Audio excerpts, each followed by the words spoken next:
how on earth can it be difficult to run out of fuel? I mean, you just keep going and going and going, and eventually the car conks out and you've run out of fuel. Surely it's that easy. Well, it's a slightly different story when it comes to the Freelander 2. And before I explain that, let me just tell you this, that when it comes to a petrol engine, for example, if you run out of fuel, it's not that much of a drama overall. You can just tip some more fuel in and away you go. A diesel car is slightly different because so much of the engine components that the diesel runs through, it relies on the lubrication from the fuel to keep them healthy and happy and functioning. So if you run out of fuel, that's going to cause monumental damage that you can't actually repair, and it's going to be a costly thing to run out of fuel.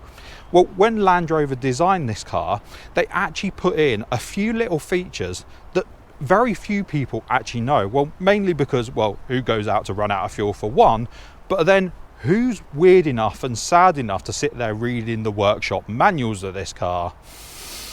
Well, in the workshop manual, it actually dictates some further steps, because when you think about it, as you'd expect, on the dash, you'd get a light come up, probably by the fuel gauge. I don't actually know because I've never run the tank low enough to actually see any of this, but I'm going to guess that there's a light that comes on by the fuel needle.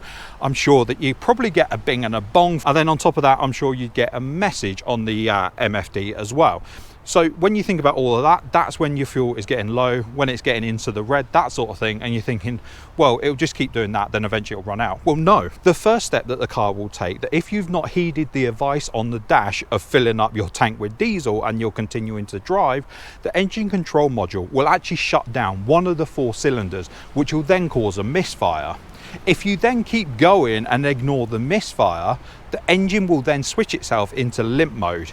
If for some bizarre reason you've ignored the bings and the bongs, the messages on the dash, the misfire, the limp mode, and you're still pushing on, well, unfortunately for you, the engine will just turn itself off. The engine control module will just say enough's enough, and that's it, and switch the engine off. You've had enough warnings, that's it, game over. And you might think, oh, what a bad situation to be in. Well, it is, because obviously you're broken down at that point and you're not going any further. But on the flip side, technically, and I don't know if this is obviously true without running the car out with fuel, and I don't know how happy Alana would be with me going onto the roads and deciding to break down on them, but technically the idea being that there should be just enough fuel in the tank that all the lines, high pressure fuel pump and everything like that should still have diesel in it. So when you actually come to getting your jerry can full of fuel and tipping it into the tank, the idea being that the car should start up straight away.